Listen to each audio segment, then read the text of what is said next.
Présentez-vous, s'il vous plaît. Alors, je m'appelle Bénédicte Dubois, je suis responsable de formation BEP ASH. BEP, ça veut dire élèves à besoins éducatifs particuliers, et ASH, ça veut dire adaptation et scolarisation des élèves handicapés. Et donc, je suis responsable de formation à l'IFP Nord-Pas-de-Calais. Le numérique tient une place particulière dans ce type de formation? Alors oui, et puis à ce sujet, je vais animer un atelier qui s'inscrit de l'école inclusive. L'école inclusive, qu'est-ce que c'est? C'est l'école qui s'adapte aux élèves à besoins éducatifs particuliers et non pas l'inverse. Donc elle fait suite à la loi de février 2005. Et puis elle est renforcée aussi par le référentiel de compétences de tous les professeurs qui nous demandent de prendre en compte la diversité des élèves et puis également d'utiliser les outils numériques.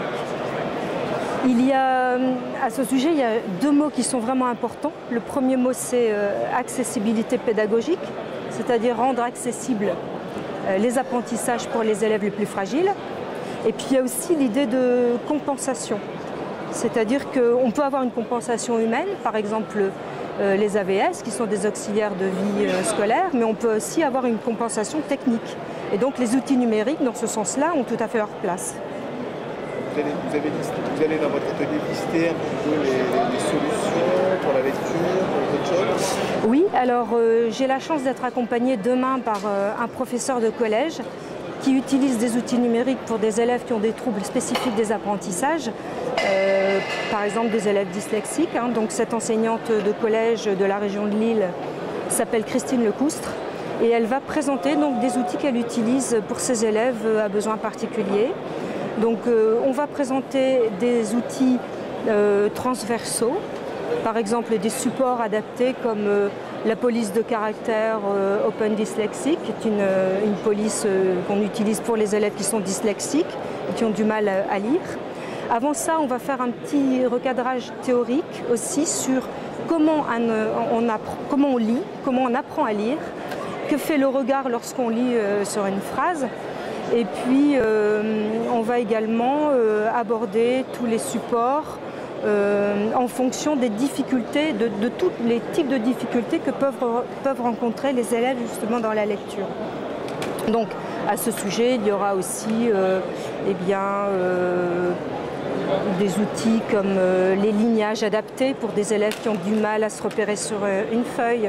Il y aura aussi des extensions à OpenOffice, par exemple, qui permettent d'écarter les mots, qui permettent de surligner certains phonèmes, certains mots difficiles dans un texte.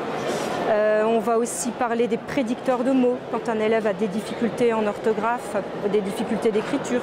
On va également parler des synthétiseurs vocaux.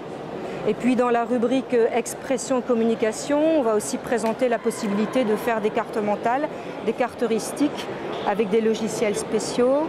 On va parler bien sûr des tablettes numériques qui sont vraiment des outils très intéressants aussi avec les élèves qui ont des difficultés d'apprentissage de la lecture. On va parler également des livres numériques. On va parler des livres numériques qu'on peut également créer avec les élèves. En termes de motivation, c'est un outil très intéressant.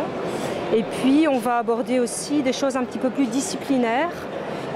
Donc ça, c'était les outils transversaux, mais on va aborder aussi des choses un petit peu plus disciplinaires dans le domaine de la lecture et puis aussi dans le domaine des mathématiques. Par exemple, un logiciel spécifique pour des élèves dyspraxiques qui ont du mal à utiliser un compas, une équerre. On a des logiciels spécifiques que les ergothérapeutes d'ailleurs utilisent, comme GeoGebra par exemple. Et puis, je pense qu'on va insister aussi sur une chose. Alors, on voudrait bien que cet atelier soit interactif, parce que c'est sûr qu'on a des idées, on a des apports, mais on aimerait bien aussi que les gens nous aident à approfondir les choses, et puis apportent aussi leur expérience, parce qu'on a certainement des choses à partager.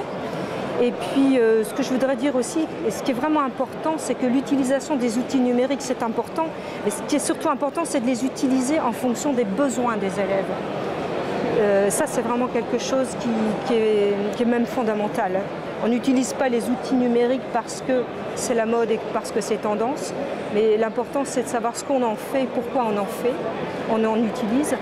Et je pense que les outils numériques, c'est l'affaire de tous, mais c'est surtout l'affaire de chacun.